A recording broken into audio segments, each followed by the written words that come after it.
All right. Hello. Good evening, and welcome to Third Place Books, or at least Third Place Books in the virtual sphere. My name is Sam. Many of you who are local to the Seattle area here may recognize me from our three stores in the Seattle area: Lake Forest Park, Ravenna, and Seward Park, where I work in our events program. And I'm often at one of those stores introducing some of your favorite authors in person. Of course, this year has been a little bit different.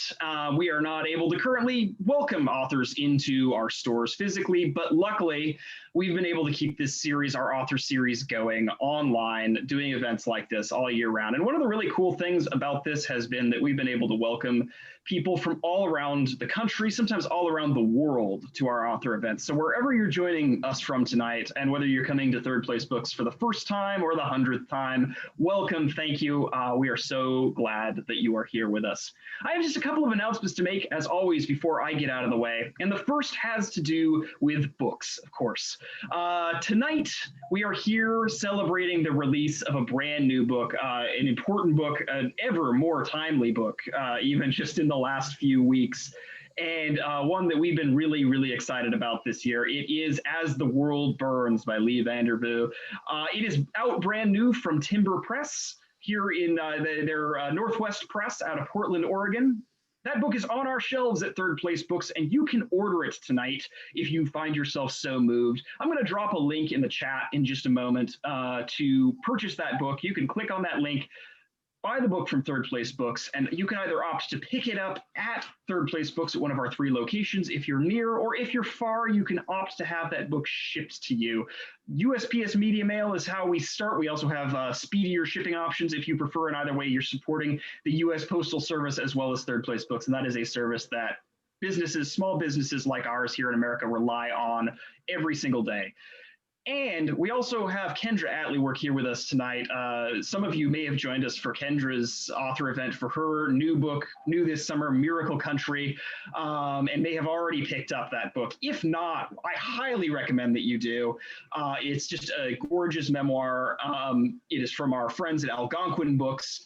We're going to drop a link to that one in the chat as well. And if you love what you hear tonight, I also encourage you to pick up Kendra Atleework's memoir, Miracle Country. And same deal, we will ship that book to you anywhere in the United States. You can pick it up at one of our three stores. And Third Place Books is a local independent bookstore here in Seattle. We love what we do, but especially these days, everything that we do, including this author series, is supported by your book purchase. And it's also what allows writers like the ones you're going to hear from tonight to keep writing and keep working. So thank you. We so appreciate your support. If you have questions tonight, you can drop those into the Q&A module at the bottom of our screen. If you look at the bottom on your toolbar there, it'll say Q&A. You can click on that, type your question in, and we'll get to as many as we can at the end of the evening. And finally, we are doing a lot of these virtual events right now, 2 to 3 of them a week, sometimes more, with your favorite authors joining us from all around the country and all around the world. If there's something else that you think you'll enjoy, I encourage you to check out our website, thirdplacebooks.com, click on our events calendar, sign up for our email newsletter. We send out one email a week where we are telling you what's coming up in our virtual store here. And you can also follow us on social media at Third Place Books on most major platforms. Like I say, some of your favorite authors are dropping by Third Place Books virtually from their living rooms, and there is sure to be something else that you will enjoy. So I encourage you to check that out and see what else we got going on. And now, without further ado, I am thrilled to welcome two writers on a very, very important, timely, poignant subject tonight. And for many of us here in the Northwest and in the Western United States, the realities of climate change have become harder and harder to ignore this year and late this summer. Luckily, Lee Vanderbilt has reported on the fact that maybe the kids are all right, and this is a book full of challenge, but also I think ultimately some hope. And we are so thrilled and honored to be having her present it tonight. Lee Vanderbilt is an award-winning investigative journalist whose work has appeared in the New York Times, The Atlantic, and The Guardian, among other publications.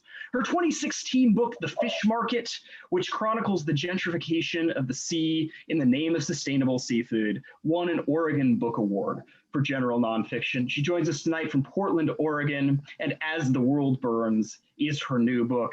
And joining Lee tonight is Kendra Atleework. Kendra Atleework received her MFA in creative writing from the University of Minnesota, Minneapolis. An essay that formed the basis of a chapter of her first book, Miracle Country, which is just out this summer from Algonquin Books, was selected for the Best American Essays 2015. She's a recipient of the Ellen Malloy Desert Writers Award and the AWP Intro Journals Project Award. From wherever you're joining us this evening, please join me in welcoming Lee Vanderbilt and Kendra Atleework. Thank you so much. Thanks, Sam. Yeah, thanks, Sam, and thanks, Third Place Books. This is, yeah, to echo Sam, support your local indie bookstores right now. Any author who's releasing a book during the pandemic can tell you they are keeping us afloat. And this book is amazing, As the World Burns, and I'm so happy to be able to talk with Lee about this book. It's a super important book. I feel like it should be getting tons of attention, and so I'm really happy to get to ask Lee some questions tonight. Lee, to kick us off, do you want to give us your nut graph as a journalist of your book? And I'd also love to hear a little bit about how this developed from what sounds like a series of articles into a full-fledged book. Sure. So the book is about the Juliana versus the United States case, and Juliana vs. was filed by 21 young plaintiffs in 2015 against the United States government on constitutional grounds, basically saying that the US government has, through its permitting and subsidizing and authorizing a fossil fuel energy system, has essentially hastened climate change, and that violates American youth's constitutional rights to life, liberty, and property. And it's been quite the roller coaster ride for these plaintiffs, but they were headed to trial in October of 2018. And my book kicks off with the cancellation of their trial. They ended up having a rally on the courthouse steps instead of actually going to court.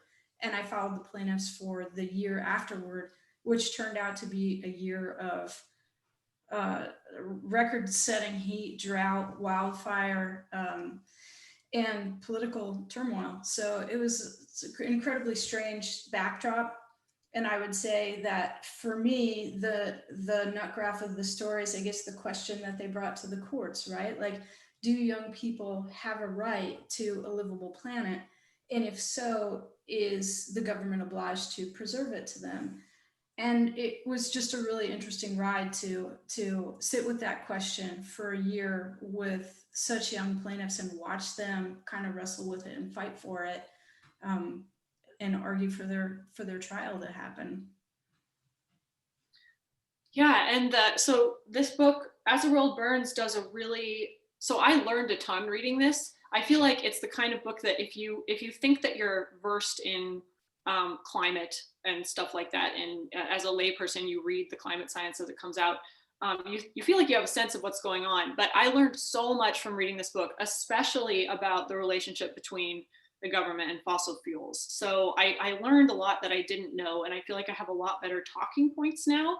But I also was really moved by, there's a lot of just really moving reporting in this book. There's a really moving, you were on the ground right after the Paradise Fire.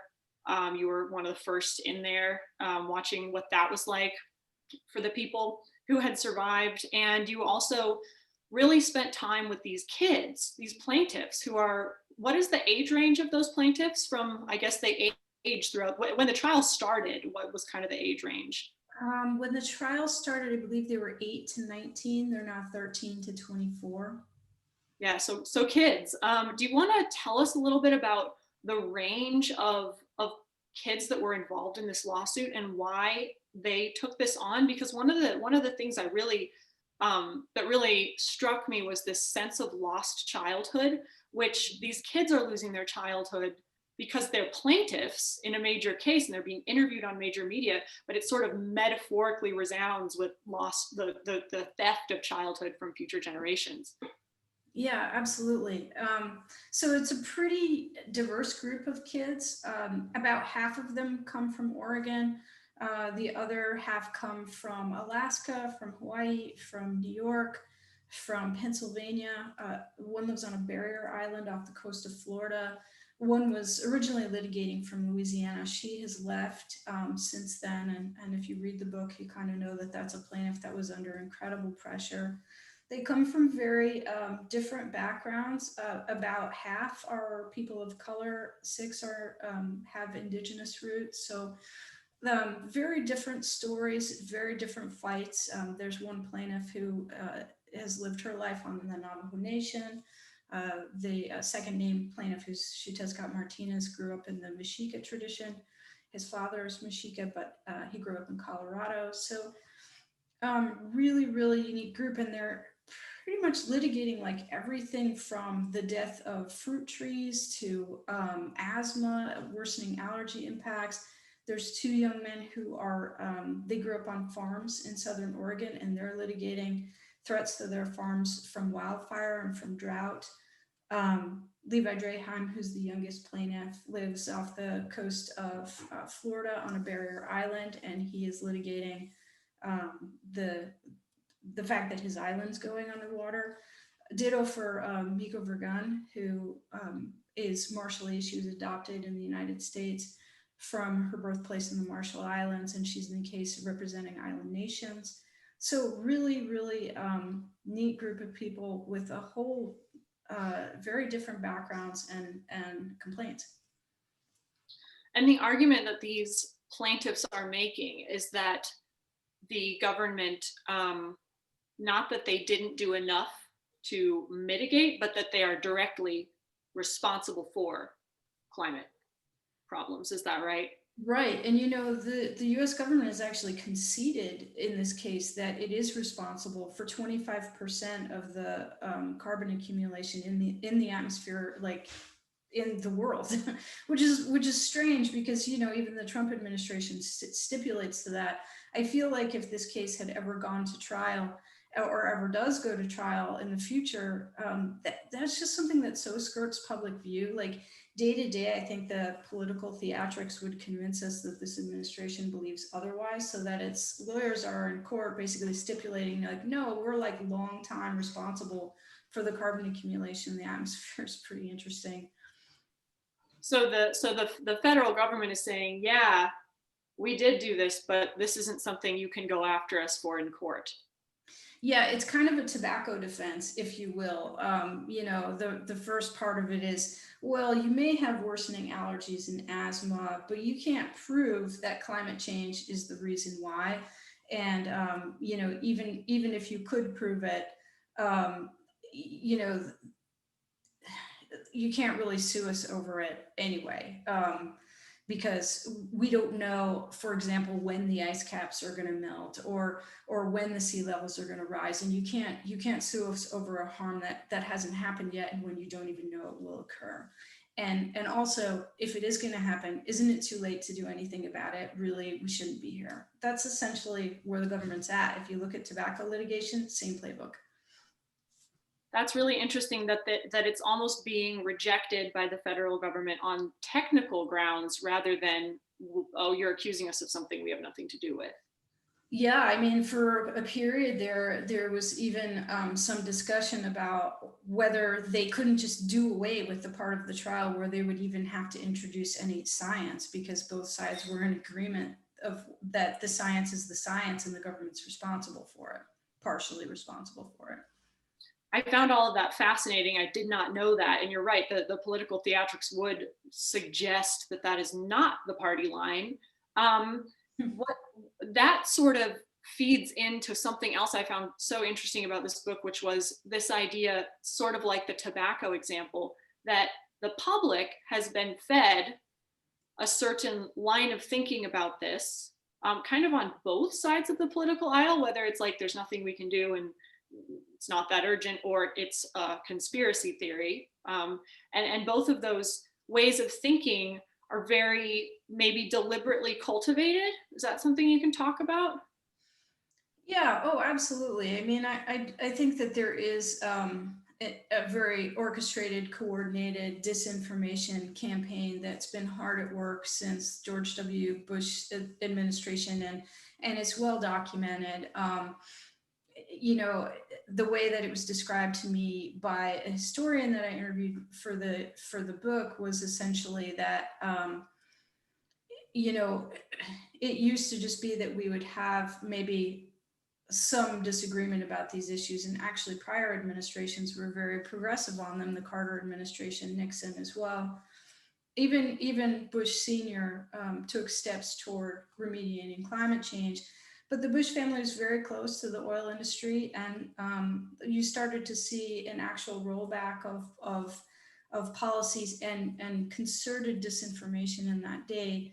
And Bill Kavarik, who's a historian that I spoke to in the book, kind of called it, I think, a crazy quilt of right-wing mouthpieces came out and kind of set like kind of a grassroots backfire, where previously you'd see these things kind of hashed out at more of a treetop level, he called it. It kind of became this thing where people were arguing like that the science was flawed, or you know, the famous hockey stick graph of carbon accumulation was wrong, but they didn't know why it was wrong. It was just wrong because somebody said it was wrong. They heard it was wrong. Just this very concerted effort, and with it the rise of these kind of right-wing think tanks like the Heartland Institute and the Cato Institute. So all of that has been hard at work for many years, and I think the effect is that it really has sown deep confusion in American society. And even for those of us who do understand science and aren't inclined to question it, the narrative that we've been presented with is like, well, yeah, this is coming toward us, but if you just buy the right stuff, it'll all go away. Like there was some sort of consumer movement that would just fix it all. That's not actually true. So there was a lot that I learned in reporting this too, because I grew up with these narratives. And, you know, even as a reporter, I thought I was pretty well versed on climate change, but I had a lot to learn. Yeah, actually, so that reminds me of a passage. So you bring yourself in to the book in when you need to sort of interrogate your generational position on climate change, and I thought that was really interesting. And I was wondering if you could read to us from a little section. This is on page 150 of your book. And it touches on this idea of a misinformation campaign, and also how well-meaning people have been sort of prevented from recognizing the direness of the situation for quite some time. So I wonder if you'll read to us from where the last paragraph on 150 through the end of that section break, and that'll give our readers a sense of the voice. It's a very conversational book, so you're learning a lot throughout, but it's not dense. It absorbs well. Could you give me the first line? I wonder if we have it strikes me then. Okay, we might have slightly different page numbers. Oh, I have an advanced proof. Okay. Yeah. Let's see. Well, if you can't find it quickly, I'll summarize. Oh, got it. Yeah, okay. Do you want me to read to the end of that section? Yeah, that'd be great. Okay.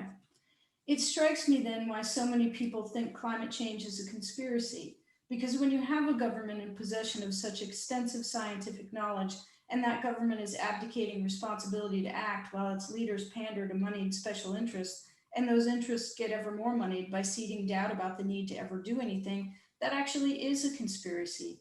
And it is not a cabal of liberals in cahoots with academics, in cahoots with the media, as the worst of conspiracy theorists will tell you, thanks to all that money. It is much simpler than that. It is just rich people helping other rich people get richer by forestalling action on a difficult problem that the government really ought to be solving. The Great Recession should be evidence enough that the American establishment will push its citizenry to the brink of ruin, and also that Americans are quite capable of whistling their way straight off a cliff as long as they are following the money. I hate to admit my ignorance, I really do, because it makes me feel like a fool.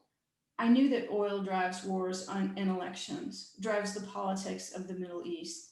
I knew that climate change is the result of fossil fuel consumption and carbon dioxide emission, that it is real, that we need to do something about it.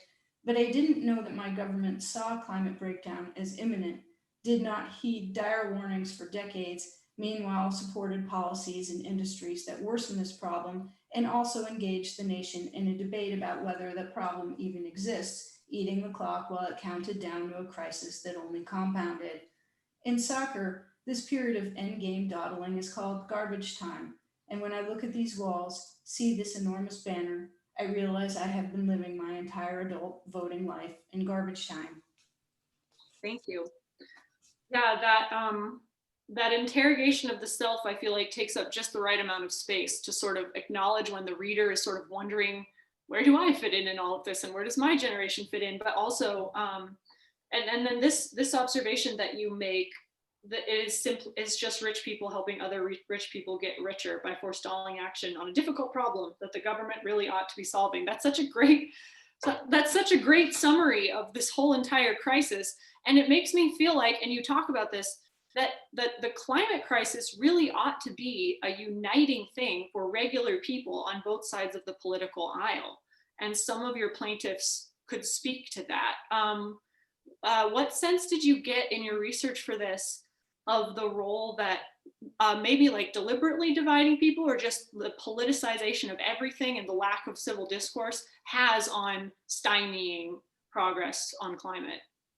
Oh, I think it has everything to do with stymieing progress on climate, because if people made up their minds that they would only vote for candidates that were taking it seriously because they take it seriously and it's an exigent threat that is targeting us all, we'd have action on it very quickly. You know, convincing people that it's not a problem really is the path to forestalling that. I do believe it's very much about money. Again, tobacco playbook, you know, people think that the tobacco industry lost in the end, right? Because, you know, they lost litigation. They had to pay some extraordinary amount of money to settle litigation with states. But, you know, did they really? I mean, it took 40 years for that litigation to finally settle things. And, you know, the remedy was a cigarette tax that keeps people smoking. And they acquired an entire new generation of smokers in the time that it took for that all to wind through the courts, and they're still in business today. So, you know, I think the fossil fuel industry is really similar. You know, we're building pipelines, we're building LNG, natural gas export terminals, so we can send gas to Asia. You know, the industry has not slowed down any, even while in the pandemic. The market can't even bear a lot of what it's producing. But for as long as we're building all this infrastructure, we're going to have oil and gas, and people are eventually going to buy what little of it they can. And it's the industry's job to sustain itself until the market won't. And if government doesn't get in the way of that, then so it'll be. And government getting in the way of that isn't a matter of red versus blue entirely, right? You have this great line that the national delusion that blue victories are enough. And then one of your plaintiffs has a really interesting point about perhaps having a president that is so vocally disinterested in working on climate has united folks in some ways under a common villain. Can you talk about that a little bit? Yeah, that was Alex Losnak, and Alex has the idea that Trump is basically the Darth Vader of global warming, and that having a character like him really did help galvanize the youth climate movement in America. And I think he's right about that. But there is kind of this sense that, like, you know, for ordinary people, it's enough to just kind of cheer in the biennial horse race that is, you know, elections, that you just line up behind your team and you check the blue box and it's all going to be fine. And really, Democrats are as guilty as Republicans of forestalling action on this. That's why the Obama administration made the United States the #1 exporter of oil and gas in the world. So, you know, there are numerous administrations of the blue stripe that perpetuated this problem. And it's not enough to think that voting in one direction really will solve it, even though Democrats certainly have some policies that have improved on climate issues. They're a long way from going where this needs to go to get with the science. Right, which which raises in many a reader's mind and many a person who thinks about this in their daily life's mind, the question of, well, okay, so some of your plaintiffs talk about how it's unproductive maybe to be obsessed with straws. And as a stand-in for personal choices that lessen your production of trash or use of fossil fuels, versus, so the relationship of guilt, I would say, to change. Do you want to talk about that a little bit? Yeah, I mean, I found that eats at me too, right? And a lot of people like, well, just don't get straws and everything's gonna, if you think about this stuff a lot, you can find yourself just consumed by like, well, I can't have that one thing with the plastic or whatever. And it's important to know that like, if we all were our best environmental selves, we basically could only affect carbon accumulation in the atmosphere by about 1 to 2%. That really what's necessary is systemic change. The solutions lie in transitioning the energy system straight up. And then beyond that, doing some things about food waste and deforestation and unregulated refrigerants and like big target items like, wind, solar. We know these things already. We just have to do them. Yeah, so these plaintiffs have some pretty specific requests or suggestions. The science has some pretty specific suggestions that they seem radical because of how far outside of the fossil fuel economy they are, but they're not like sci-fi, right? What are some of those? Well, what the plaintiffs ask for is they are asking the court to order the government to have a climate remediation plan. And they're not really even saying like, we expect the plan to be this or this. They know that the judiciary can't tell the executive branch what to do in that way. But, they want a plan, any plan toward climate remediation. But when you break down kind of what the scientists say, it is these things that we've talked about, like addressing the energy system and controlling food waste, because off-gassing foods are really a big part of the problem when they decompose and they're not managed. Managing forests better. Again, unregulated refrigerants are like the number one methane emitter, which is a shock to me. But yeah, they're a big off-gasser. So, people make it sound like it's the craziest thing ever, but I'm going to point out that the cost of transitioning the energy system is $2 trillion. And it's a figure that in this case and in other circles, when it gets talked about, it's like, oh my God, that'll bankrupt everybody. It'll change our way of life. Everyone will be, we'll be living in the depression again. And granted, we are currently living in a major economic recession. But the $2 trillion stimulus plan that we managed to push through over the summer in what, a week, is the same amount of money, and it's not the cause of the recession that we're in. So, you hear these things like $2 trillion is too much for the American government. We just saw the American government borrow $2 trillion in almost no time, and it doesn't make a dent in the United States borrowing capacity or financial position. I mean, you look at the comments that were made by congressional leaders after that vote was passed, and there's just as many comments about how easy it is and how safe it is for the US to borrow in this way, as I've heard many times over the opposite when it comes down to climate remediation. Right. So what are some of the, if there's this solution at hand that is to be had, what are the counter arguments that the federal government is leveraging against this case specifically? Is it saying it would set a dangerous precedent of giving the courts too much power, or? Basically, yeah. I mean, it's objection on the part of the executive branch that the judiciary would be telling them what to do. And that's kind of where the case is stuck too. The judiciary is uncomfortable with that. It's happened before, but this would be very sweeping. I mean, one example would be desegregation of schools. But that is something that the judiciary can do in one decision. Forcing a climate remediation plan to be written and enacted would require the judiciary to supervise the executive branch for many years. And that's what gives people pause about this. Right. And what are the arguments on the legal arguments on behalf of the plaintiffs that say this is something that should happen? Actually, this oversight is necessary, and it's okay to do that. The precedent isn't an issue. Yeah, well, to give you an example of how weird this sometimes gets, last year in June there was a hearing here in which both sides were arguing.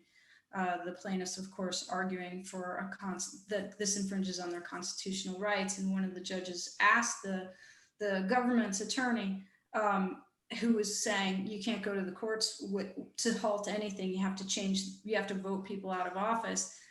He gave him some example, like, well, if rogue Canadian kidnappers were coming over the border and kidnapping children and murdering them, couldn't we order a stop to that? Or would you say that that's like, you have to change the president if the president wasn't doing anything about it? And the government argued, yes, you have to vote the president out of office, like even if a whole bunch of kids died in the scenario. So it gets really ridiculous. But the point is that the government's argument is, if you don't like the way the executive branch does business, vote out a new executive. Same with Congress, which is really a tall order when most of the litigants are not old enough to vote.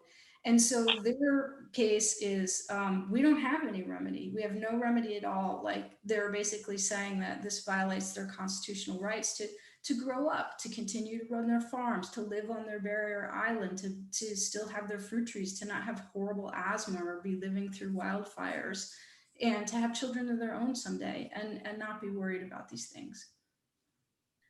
What is the morale of these kids like? So you follow these kids for how long? About a year, maybe about a year and a half. And what was their morale like over that course of that time? Up and down. I think that they were very disappointed when their trial was canceled, but they're also really resilient. And I think kids generally, like, and I find this with many young activists, like, and it was said to me at one point by one of the plaintiffs, like, they don't have, it's too urgent for them to be dire, right? Sometimes you have this conversation with adults and there's a lot of like moping or doomsaying, and with young people, they don't have the option to engage in that because it's so urgent for them. So they talk about solutions, they talk about what they're going to change, what they're going to do, and they're a rising tide. So it's kind of, in that way, I think, really uplifting to be around them and to work with them, because they don't lose hope, that I have seen. And what are their strategies? Did you notice any strategies that they had, or maybe like something in the culture of their generation, or just maybe microcultures that they were growing up in that maybe kept them from checking out and pretending it wasn't happening and like going to prom and stuff? I think they do still check out. I think they do still go to prom. Good. And like try to take that time for themselves to just be kids. And I think it's hard for them because there's a lot of demands on them being plaintiffs in a major federal lawsuit. But folks definitely went to their prom, and they do other kid things and try to have lives. A few of them have gone to, and some graduated already from college in the time that this has taken. And they pick up hobbies and they have other elements of their lives, and I think they try really hard to have a mental place to go to just be safe from all of this. I did an event with Kieran Uman a couple nights ago, and they talked about how music had always been that for them, and just how to and advised other young activists to always find that channel, where they can check out. But I definitely observe some ups and downs for sure. It's not an easy thing that they're living through. Yeah, and it seems that they found something that pushed them into this to begin with, so that they didn't like emotionally check out and just never get involved or never think about it, which I think is what most people do, is they don't think about it, right? So what is it about these kids that they're able to, it's interesting to me to think about the climate crisis, because it's like, as a species, are we just bad at thinking far into the future and thinking about ripple effects in general, or is this a cultural ailment? Like, these kids seem to have this wisdom that these people that are much older and much more powerful than they are, who are responsible for this, lack. And did you get any insight on how that can happen? I mean, a little bit. I think that there is something to do with proximity to the problem. I mean, the simple math of it is that a lot of the folks in power are just not young enough to have to worry. It's not really going to be, it might impact them at the end of their lives, but it's not going to be like weighing on them when they're deciding whether or not they should have families of their own, or should they go to college? Does it even matter? Like, it's a very different frame of mind. And so there's that, like, it's just pure numbers. But I asked this question to an older activist because I've scratched my head about it a lot. And he said something that I think is really true. He said, people learn about this problem and there's only one of two ways that they react to it. And the first is that they just turn it off and they don't think about it again. And the second is that they can't stop. And I think that this particular group of people are in the can't stop camp. Yeah, that's interesting. What is the current situation of the case? So the case is kind of in an appellate holding pattern. It was dismissed from the lower court at the beginning of this year. So that means that they're not going to go to trial as of now. But there's an appeal pending to the full Ninth Circuit asking for review and to try to get the case back on track and back to trial in the district courts. If that doesn't happen, then it potentially becomes a Supreme Court matter. Okay. And kind of backtracking a little bit, what do you have to say about the argument that the United States is just one nation? I mean, yeah, the 25% responsibility is important, but what is your understanding of the international situation and the US's role, and what might happen if the US takes action? Well, it's certainly true that other nations, have responsibility here too. But, I think we know that the United States has incredible world power and that the United States is a trendsetter. And being one of the most culpable nations on the planet, if the US does nothing, it just enables lots of other nations to do nothing. And everybody can't be in a do nothing state. Many other nations have already pitched in. So, the world is watching. In other parts of the world, this is not a debate. It's just a fact. And somewhere along the line, somebody said something to me. It was a Canadian, I think, just said, "Oh God, don't talk to Americans about climate change. They're just crazy." And it's kind of true. Americans are just crazy when it comes to climate change. There's very few places in the world where you can encounter these kinds of weird attitudes about whether or not it's even real. We have to lead. Right. And you have a line about American courage and innovation as things that we like to think of as being inherently American. And then you write, in other words, on how to uphold public health. So the case is seeking to figure out how to uphold public health for people who were being endangered by the insidious marriage of corporate greed and political cowardice through no fault of their own. So we have courage and innovation, and then we have this political cowardice. So what about the American vision of ourselves is both maybe primed to have gotten us into this mess, in your opinion, but also some of the same qualities could be called on to get us out? Yeah, that's an interesting question, isn't it? I think one of the qualities that gets us into this mess is, of course, this idea like, don't tread on me. I have infinite freedoms. I'm an American. It's the same reason why people don't want to wear a mask in a pandemic. It's that same ethos. So, at the same time, that kind of go it aloneness and single-mindedness can also be like the mother of invention, I think. Like, you know, this is a nation that has done all kinds of incredible things technologically and medically, and it is sometimes like really odd to be watching this argument and hearing the arguments on the part of the government being like, is this my country? You know, like we're just afraid to try any of these things, really. Like it really is, just seems ridiculous sometimes if you sit through it and read the documents. It's like painful.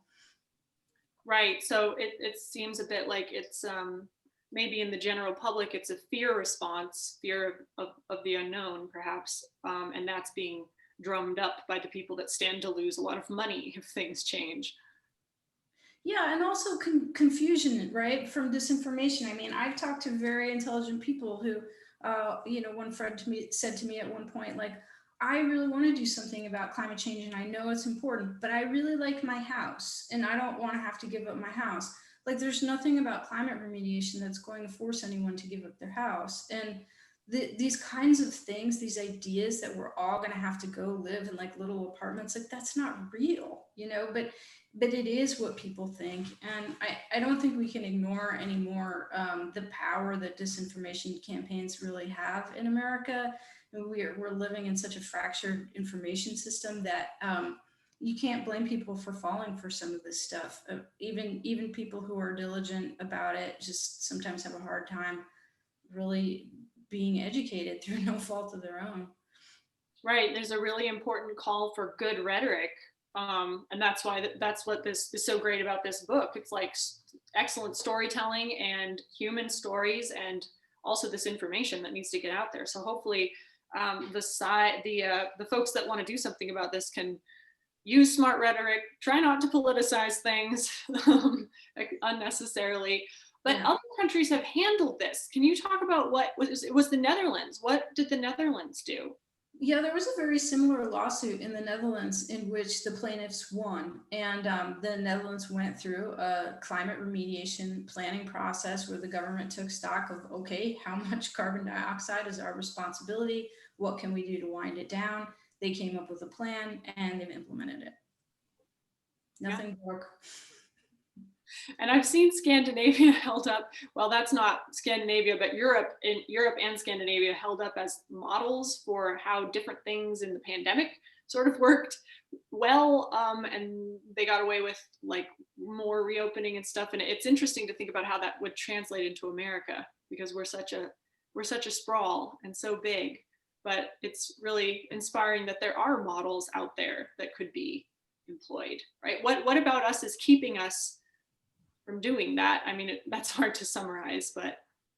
Yeah, I don't know. I mean, we're living in really weird times, you know, where people are really dug into partisanism right now. And you know, for us as fired up as I can get about this topic, I do not see it as a partisan issue. And I think there's a difference from being, you know, between being politically aware and aware of these issues in the environment and science, and being active politically and then being partisan. And I think that we're in this environment where it's just reflexively tribal politically. And I don't really, I mean, people way smarter than me probably have a lot to say about how and why, but it really seems to be in our way on this one. Right. And it was Alex, I think, your plaintiff, who said that he values having people with different opinions in his life. Was that Alex? I think that's Nathan. Nathan, where the Alaskan. Yeah. Alaska, yeah, where he values having people who disagree with him in his life, and he finds the common ground first. And the common ground, unless you're filthy rich and want to get more rich, is usually good life for yourself and your family, and just we all kind of want the same thing, right? So it's bizarre to see it so strongly politicized. Yeah, and you know, Nathan's a great example of somebody who just tries really hard to make very human connections with people and figure out, you know, where they come from on this, and tries to have more meaningful conversation around it. I think we all could learn from that example. And I so admire his choice to never throw anybody away if they don't see eye to eye with him on this. Right. Never throw anybody away. That's a nice phrase. And so talking to all these different people and these kids and researching all of this, how long were you working on this book, start to finish? Well, I started interviewing the plaintiffs in the summer of 2018. And you asked me earlier how this became a book, and I don't know that I thoroughly answered you, but I was meeting them in the regions that they came from, reporting on climate change and getting to know them personally, because the plan was that when their trial took place, I was going to be covering it and writing articles about the trial. So this was largely background research. And when the trial was canceled, then I started just following along, and I mean, my life was fairly upended by this too.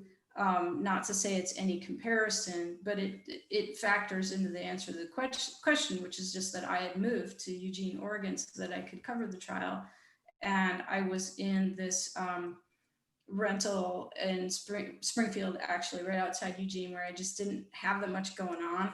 And there was this period of like a couple of weeks where it was like, is this happening? Is this not happening? And then the plaintiffs were just around, and everybody was trying to figure out whether we were supposed to stay there or go home, or is this like a few days? Is this going to go on for years? What's happening, And I started just to kind of document that and some of the frustration around that. And that was the material that I showed to my agent that ended up leading to a book. And I felt in that moment, I've gotten a lot of questions like, why write a book about a thing that isn't done? For me, the book is not necessarily about so much about the case or the trial, although that is the window, right, in which I'm viewing these young people. But it's kind of a lens on the relationship between our environmental state as a nation and this denial that we're talking about, and also what that looks like to kids. And that was the part that kind of hit me over the head, and I wanted to keep going further with it. So to answer your question, I think it was about 2 years total in putting the book together. And over the course of that time, your perspective is presumably shifting and you're learning a lot. What was your takeaway from what you learned while writing about, like, I don't want to say like tell us what to do, but kind of tell us what to do to the extent that you know. I mean, it really just changed my worldview very dramatically on this issue, not only because I learned so much new information, but because I learned so much about the youth perspective. And that is really, it's really heartbreaking sometimes to talk to, a kid that's like 11 years old about how do you feel about the fact that your home is going underwater? How are all these evacuations from hurricanes affecting you? That's real stuff. And I had one experience where I was working with a youth climate organizer around the US Youth Climate Strike. And many people may not know that one of the lead organizers of that national effort, which brought out like millions of kids worldwide in March of 2019, was only 12 years old. And I can remember talking with her on the phone, and we're having this conversation about how you feel and why you're motivated to do this. And she just started yelling, and she just started saying, what is with you adults that you're not doing anything about this? Are you that depressed? And do you just want to sit in front of Netflix until you die? Like, that was her impression of the paralysis around, the adult reaction of this, that like, there's this very urgent thing happening and you're all watching TV. And, it really kind of hit home. And I've had many moments like that where it's like, I may be the only adult that some of these young people have had an opportunity to talk to about this issue. Or maybe just the only adult in the room at particular times. And I hear this venom, and it's not like uh, momentary anger, right? I mean, for young people, this is so, it's so personal. It's so personal. And once you see that, you can't really look away. And so that was a big reason for writing the book. But where it takes me is just that I want to not lose sight of that and do what I can to, amplify their voices and support them. And then also, just sort of do my part and I mean, I guess as a journalist, reporting on some of the solutions. So people might, within their industries, see what tools are available to them, since I think people feel like, okay, I vote, okay, I avoid straws, but And all the other maybe that's what that person can do. Right. Like I think there's a section in the book where I talked to Scott Martinez about this issue, and he says, the fight needs everybody, and you just bring what you got. I mean, for some people that is just voting. For some people that is just money. For people, in his case, he thinks his contribution is music and art. So other people have different kinds of skills, and you do what you can, right? Yeah. And if folks want to type questions in the chat, we'll keep chatting, but we'll look at those as they come up. Yeah, and something that's really interesting throughout your book is there's this idea of the media and general, like, attention as a currency being on the trial, and that being an agent of change, whether or not the trial actually goes through, right? So another way that we can think about is, like, what are we talking about? What are we reading? What are we paying attention to? What are we amplifying? So even if we don't have we're not in a position to go do a direct action maybe and get arrested, we have other recourses. We can decide where to put our attention. I thought that was a really good kind of throughout, the way the media isn't that interested, and then gets really interested. And do you want to just kind of summarize that trajectory? Is the media still paying attention? It's kind of a funny thing. I mean, it's like a shiny red ball sort of issue where, like, there's a development in the case and the media pile-on is just intense. And I've heard from plaintiffs, it's just kind of like very drive-by in that way. And that they have not had a lot of very deep reporting on the work that they're doing. But at the same time, for as much attention as this has gotten, it's also, unless there's a development in the case, it's really hard to push any of the surrounding narrative forward. And it's kind of a really funny thing. I'm very curious about it, actually. I don't know that I have like huge answers about it, except to say, like, one of my interests in reporting this topic was I was so curious whether it was a publicity stunt, quite honestly. And of course, it turned out not to be. But the media fanfare around the plaintiffs, so long as there's a case development, is huge. And then the rest of the time, it's like that lens just kind of drifts to whatever other shiny thing is going on that day. We have a hard time, I think, in the American press leading, maybe a lot of time the tail's wagging the dog, right? Mm-hmm. Yeah, we've seen that this year, right? Yeah, for sure. Well, yeah, but we as individual media consumers can amplify and can find stuff to pay attention to. We got a couple of questions that I just saw. Okay, John wants to know, what about this particular subject caused you to bring yourself into the story as a journalist? I'm guessing he means not write entirely in the third person. Yeah, that's really new for me, and it was kind of a strange decision. I was compelled to do it because I think when the trial was canceled, I became kind of the through line. I was still following the plaintiffs. I was still very interested in the topic, and I was watching what was going on in the world. Both with natural disaster and my own work reporting on that. And then just with the political, the very tumultuous political year that we were having. And it was going to be very hard to take the reader to all those places that I felt were important without putting myself in. And I had these really deep questions that we talked about earlier about, like, what is my culpability as an older person? What's my role? And also as a member of the press. And so I just kind of brought all that into it, and hopefully it worked. Yeah, I felt like it served as a your stand-in for the reader, where they're having sort of like questions about their own role. You kind of step in to help us wrestle through some of that complicated stuff. And Larissa would like to know how you have any hope.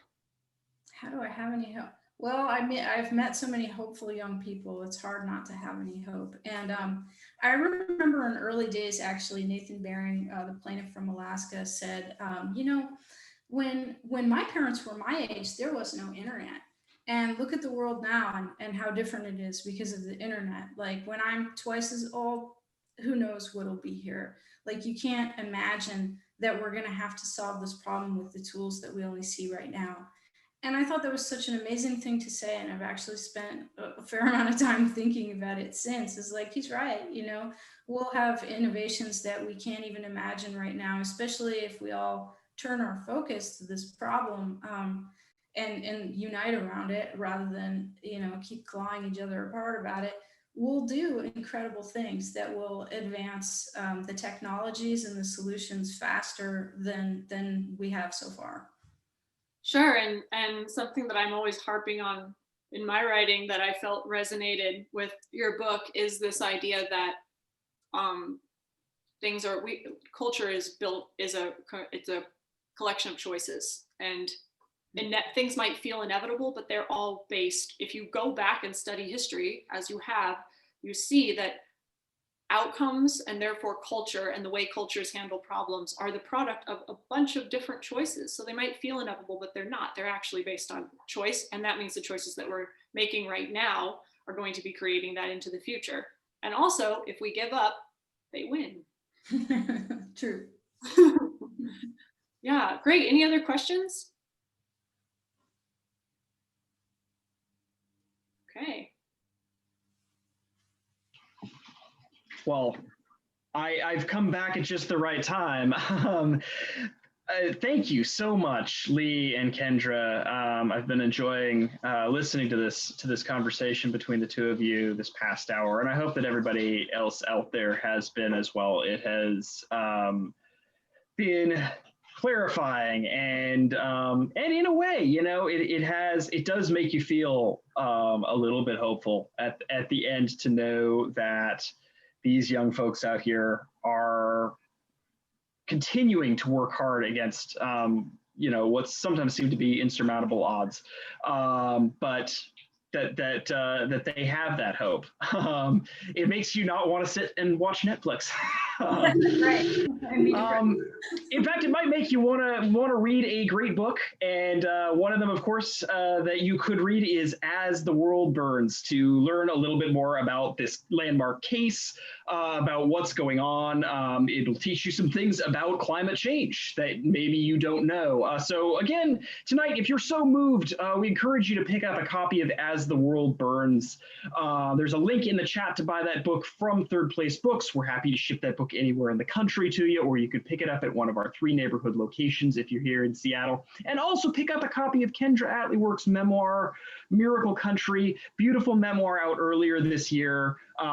Same deal goes for that one. We'll send them to you together if you'd like to receive both of those. Link is in the chat, and we encourage you to do so tonight. Keep supporting your favorite writers, keep supporting your local bookstores and other businesses, and we will get through this together. Lee Vanderbilt, Kendra Atleework, thank you so much for spending your Saturday night with us. And everyone else out there, thank you for watching, and I hope you enjoyed. And no matter where you're joining us from tonight, do good work, be well, be safe, read good books, and we will see you next time. Thank you so much to both of you. Thank you. Thank you, Sam, and thank you, Kendra, for the great questions. Thank you for writing the book. Thank you, everybody. Good night.